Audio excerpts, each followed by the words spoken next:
stir up the muck.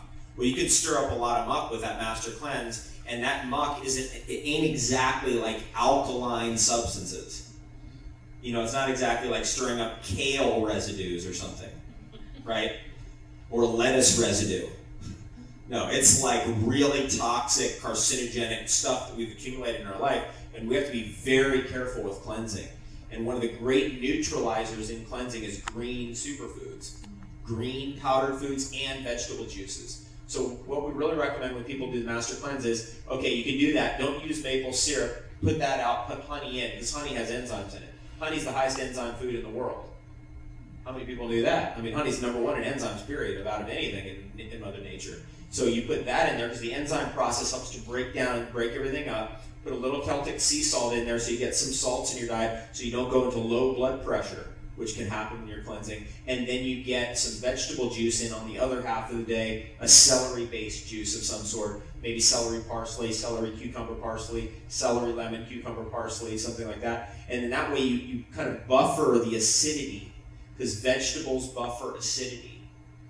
And herbs buffer acidity, and green superfoods buffer acidity. So you can, on the second half of that day, use some of those things. Green powders are excellent in water. Just green powdered superfoods, throw it in the water, stir it up, and drink that. And you have a buffer so you don't actually hurt yourself when you're detoxifying yourself.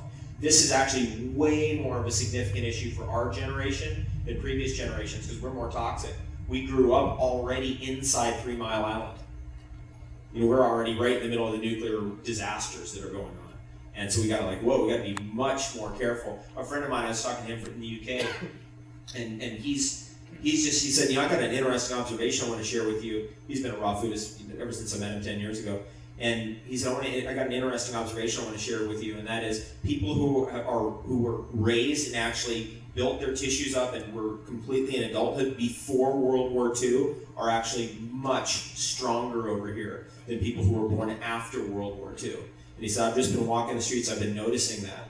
And that's true. That's true because especially in England, I mean, you think we're an environmental problem over here? We ain't even, I mean, they're 60 years ahead of us at least in trouble.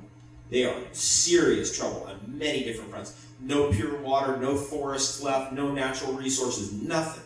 We got it so good over here compared to them. And minerals in the soil, they've been depleted out of minerals for 70 years, 80 years. It's been gone that long. I mean, at least here it's kind of like, well, you know, it's still pretty good, isn't it? It is really good over here compared to anywhere in the world. We are so lucky. And now it's like, okay, now we got to take advantage of it. We got to take advantage of it or else it's going to pass us by.